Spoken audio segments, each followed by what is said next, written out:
मैं जहाँ से अगर सीखने के लिए कुछ मिलता है तो हर जगह से सीखने का प्रयास करता हूँ, क्योंकि भगवान श्री राम ने अपने भ्राता लक्ष्मण को रावण के पास भेजा था कि जाओ सीख के आओ।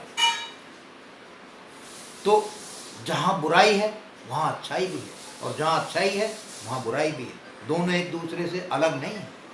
अंधकार है तो उजाला भी है, दिन है तो रात भी है, और गहन रात है, गहन अंधेरा है तो उजाला भी है। एक सिक्के के दो पहलू होते ही होते हैं। तो मैं संदीप माहेश्वरी को सुन रहा था, वो अनहद की बात करते हैं कि अनहद, जिसकी कोई हद ना हो, एक ऐसी आवाज हमारे अंदर गूंजती रहती है।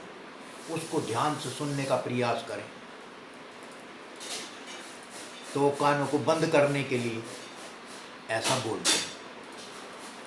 कोई उनके बारे में कुछ सज्जन कह रहे थे कि वो ये कह रहे हैं संदीप माहेश्वरी, वो कह रहे हैं, मतलब कटाक्ष करना।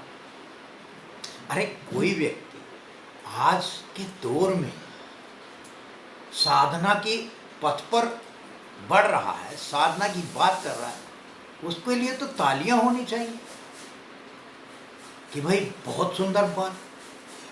वो पैसे की कमाने के तो तौर तरीके, लोगों को किस प्रकार से लाइफ स्टाइल उनकी हो, सुदृढ़ रहने के तौर तरीके, खान पान के तरीकों के साथ साथ वो साधना के पथ की ओर भी लोगों को अग्रसर कर रहे हैं।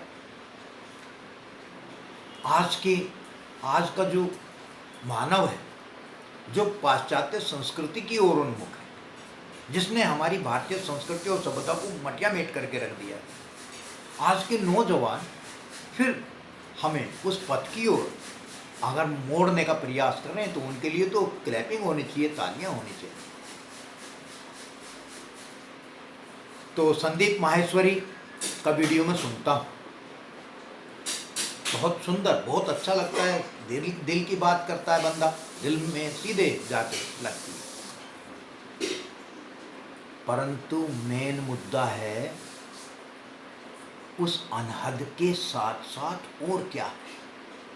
जो साधक है उनको तो विदित ही है कि जो दिया, जो ज्योत प्रज्वलित हो रही है हमारे अंदर, वो जिसका ना आदि है ना अंत है, वो परम प्रकाश भी हमारे अंदर है, अनहद के साथ साथ। और क्या है?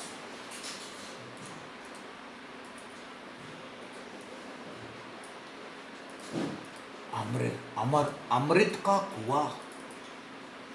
कहते ना कि गंगा जी को शंकर भगवान ने अपनी जटाओं में ले लिया जब वो आसमान से आए,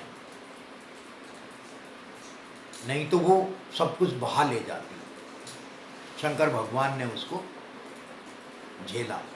तो वो जो शंकर क्या है, शंकर शिव क्या है?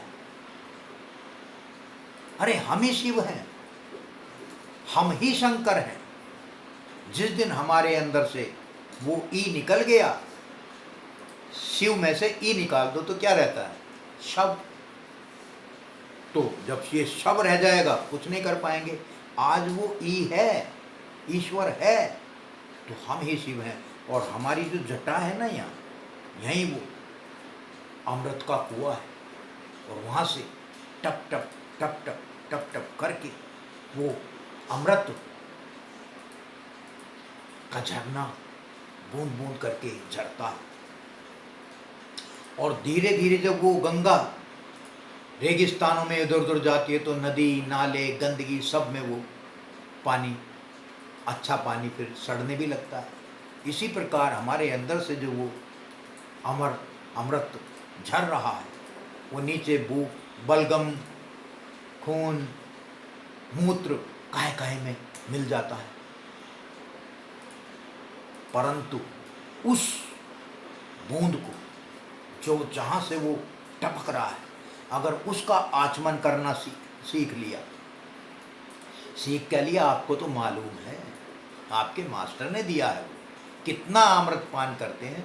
अरे अमृत का मतलब क्या हुआ? जब समुद्र का मंथन हुआ तो समुद्र के मंथन में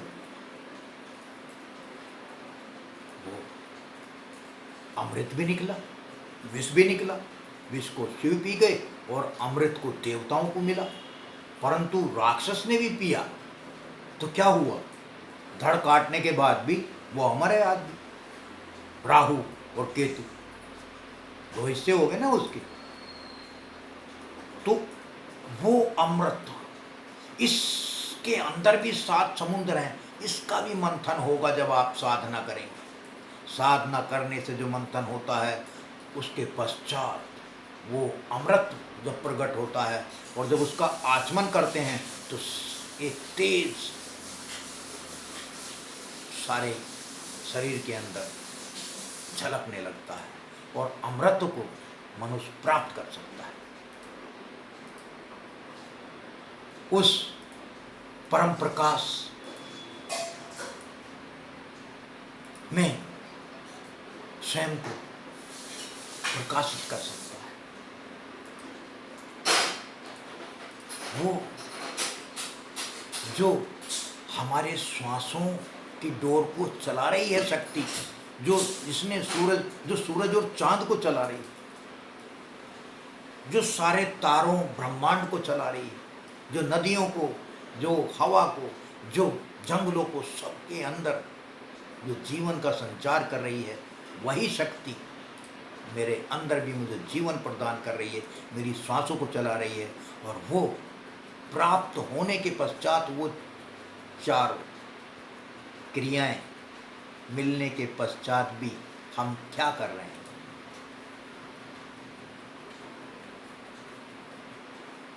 और अगर हम कुछ नहीं कर रहे हैं, प्रयास, अरे पैसा कमाने के लिए दिन रात पागल, धंधों के लिए, दुनियादारी के लिए घूमना फिरना, मटकना झटकना, अरे यहीं रह जाएगा सब। अगर उन चीजों के पीछे पड़ेंगे वो नाशवान है, टेम्परेरी, ये टेम्परेरी है। यहाँ पर हमारा जो घर है, जो हम यहाँ पर आगमन हुआ हमारा, हम जो आए, परमानेंट थोड़ा ही रहेंगे यहाँ पर, ये तो टेम्परेरी है। टेम्परेरी के लिए कितने प्रयास करते हैं, और जो परमानेंट है, परमानेंट प्रकाश, परमानेंट अमृत, परमानेंट वो सांसों को चलाने वाली शक्ति, आत्मा, परमात्मा, उसके लिए, परमानेंट के लिए कुछ प्रयास है। अगर दिन बिताया खाए के, रात बिताई सोए, तो पंछी, तो वो तो पंछी अकेला जाएगा, फिर काहे को रोए।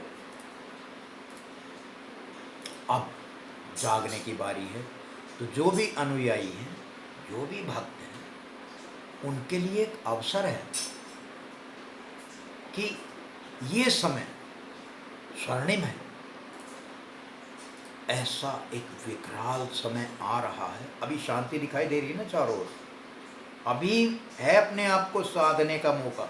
अगर अब साध लिया तो उस समय कहीं भागने दौड़ने की जरूरत नहीं होगी। चारों ओर आग लगी होगी, भाग तोड़ मची होगी, बैठ जाओ ध्यान।